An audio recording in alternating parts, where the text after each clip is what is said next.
In today's video, we've got big camera news on how tariffs are going to be impacting deliveries. We've got delays. We've also got some deals that are available right before some of these tariffs go into effect. Some cameras are shipping though. We have the Fuji rangefinder camera. We've also got updates to Nikon and Sony cameras. And speaking of Sony, we have a huge lens that we're gonna have to talk about. So let's jump in. So let's start off by talking about some promising news for Canon shooters like me if you're on the RF mount. Tamron has announced that they're going to be developing an 18-300 f3.5 to 6.3 Di3 VC VXD lens for the RF mount. So this is part of Tamron's like flexible APS-Z zoom lens range. So it brings that giant zoom range, but it also brings that variable aperture. And with it brings their vibration compensation. That's the VC lens part of it. And that's the first time that we're seeing the vibration compensation from Tamron on a Canon mirrorless. So this is not the kind of lens that you would traditionally see in content creators or professional photographers' bag. This is going to be travelers, outdoor shooters. This is kind of your soccer mom and dad go-to lens, right? It's your travel vacation lens. So maybe not for everybody in the pro market, but always good to hear, even if it is APS-C, from companies like Tamron, Sigma, Samyang, and others. No pricing or official details on release date yet, but again, just renewing hope that we'll be seeing more from third-party manufacturers on the RF system. Next up, the long-awaited Fujifilm GFX 100 RF, which I saw at NAB, is now shipping in the US and some international markets. It's no longer a pre-order item and existing pre-orders are beginning to be refilled, but it's been tough since tariffs were introduced. Fuji had to temporarily suspend orders for some of its products here in the US, including the GFX 100 RF, and so availability is likely going to fluctuate. Another issue is that DHL has suspended international shipments to the US for items over $800, so something that you should consider if you're trying to import gear. Leica also announced upcoming price increases, and B&H has already listed the new Fujifilm X half-frame digital compact that I talked about in my last video, though with tariffs we have no idea what pre-order options or pricing is going to look like. If updated pricing information specifically on Fuji and Leica cameras is something you're into, let me know down below and I'll include it in more of my videos. Now, moving on to Canon, which is the brand that I use the most. Canon's recent and kind of future product releases are kind of in a holding pattern. I talked about in my previous video, I mentioned in a previous video that Canon price rebates and discounts that we were expecting were likely going to be rolled back. Now we're hearing that Canon USA is going to be increasing prices by 7 to 8%. That's across the line. And that's not a small bump considering the prices that we've seen on some of the newer lens products that have been coming out. Also, some camera dealers are warning of short-term inventory issues as companies are trying to kind of adapt to what's going on. We were expecting big Canon announcements, potentially in mid-May with some new lenses, potentially a new camera body, which I'll talk about in another video, but that event has now been delayed indefinitely. Canon normally teases their products about 2 weeks beforehand. So far that's not happening, and a lot of insiders are admitting that they're not sure how the next couple of months will play out as far as product scheduling, announcements, pricing, roadmap, all of that. So my recommendation, my tip to you, let's get better at using the gear that we have. Price discounts that we had expected to see here in the US for things like the R7 and the R10 have been canceled, but Europe and the UK may still see those changes. Now, we're still expecting a lot of releases in Q4. We're still looking for the R6 Mark III. We're still looking for the R7 Mark II, the R10 Mark II, more in the V series of cameras. So while I've been pretty vocal here on this channel about my hopes and dreams and wishes of Canon to innovate both on the technology side and also on the design side, now we're being hit with this additional international, the global economic situation that may impact both what we learn and what actually happens. I'll keep an eye on it and I'll let you know as I learn more. But it's not all doom and gloom. We've actually seen a lot of updates on pricing in the other direction from some folks. Lumix has pulled the trigger on some aggressive discounts on their full frame gear. The S5 Mark II body is $400 off.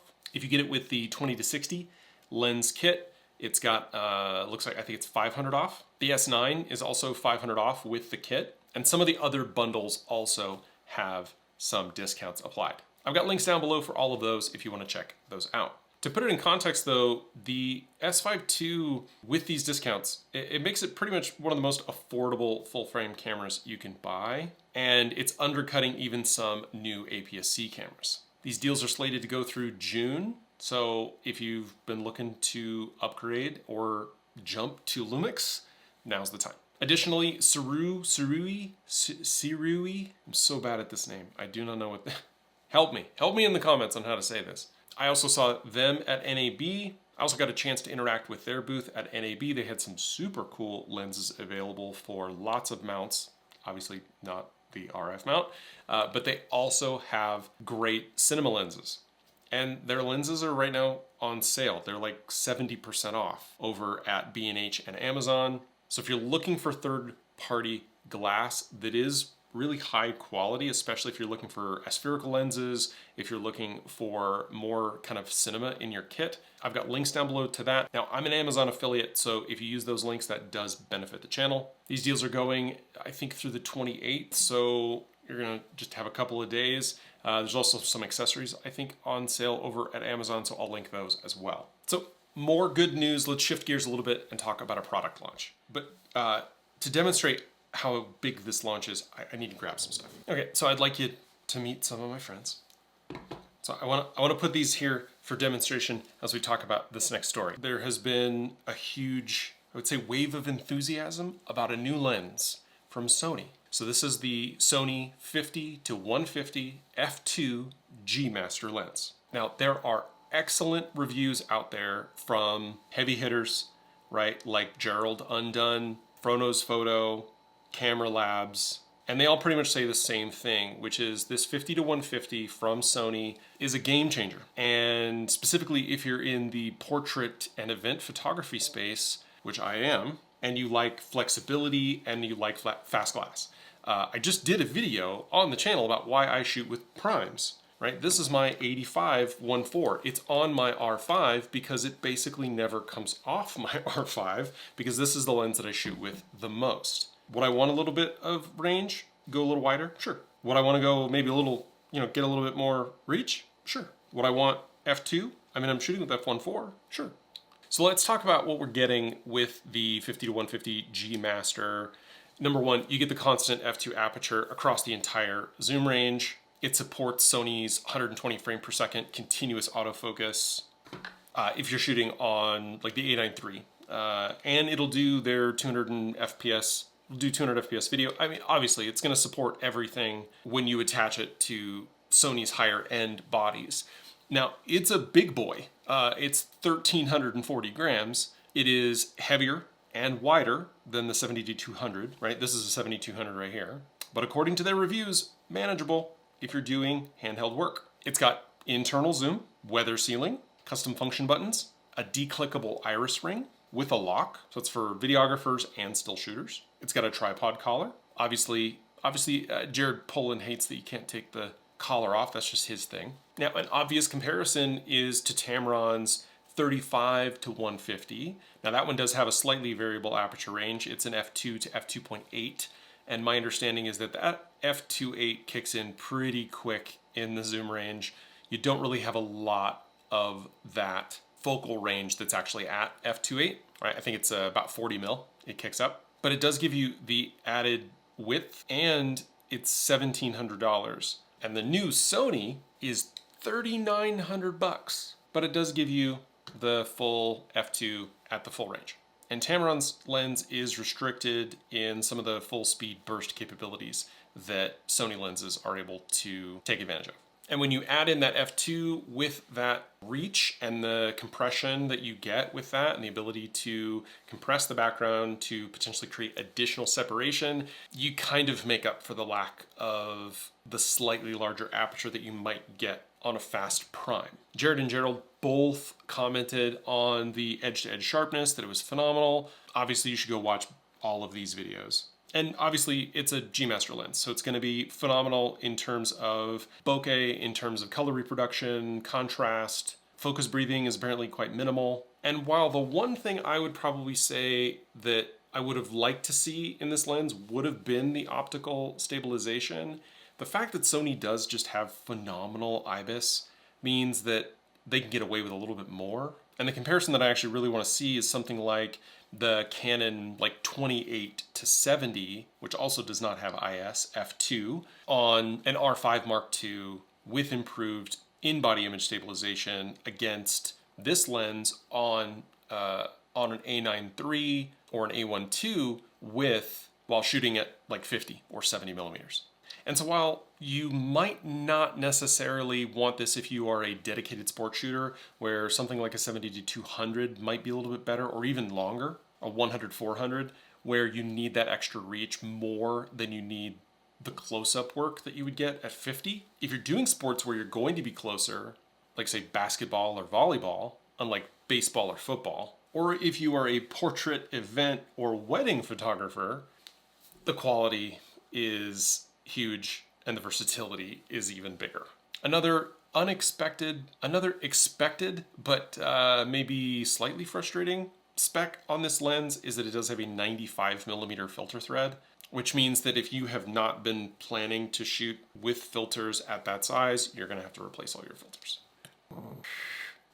Jared Polin was pretty clear saying that if you shoot with almost any prime lens on the Sony system, and even if you shoot with the 70-200 for some pros, you could replace it with this lens and then pair it with something like the 28-70 f2 and you're done. And so if it's in your budget, this might be the lens to go with if you're already on Sony. So the clarion call has been sent out, has been made. Canon, we need this from you, or you need to let third parties make this for you. Because these four lenses, and the reason that these four lenses are here, this is my 70-200, this is my 24-105, this is my 24-70, and this is my 85 prime. All four of these would be replaced by that lens, potentially. In my latest video where I talked about shooting with primes, I said there's definitely trade-offs, but if Canon could come up with something similar, even if it was f2.8, and it had IS, I think that would be. So let me know down in the comments what your thoughts are, if this is the kind of lens that you would be purchasing if you're in those types of markets, or maybe you're in a different market and I didn't mention, please let me know. Cinematographers, that sort of thing. Like, let me know down in the comments if this thing is calling to you and you're on Sony, or if you're not on Sony and this thing calls to you and makes you wanna, I don't know, do some selling. Next, let's talk about firmware updates for major systems. We've seen a wave of updates for Sony and Nikon. Sony has rolled out new firmware for the A7CR, the A7S III, the A7C2, and they bring legitimately meaningful new features and quality of life tweaks to these cameras. The first is automatic subject recognition. So now the camera can determine whether or not you're photographing people or animals and adjust the focus tracking accordingly. You don't have to go in and tell it.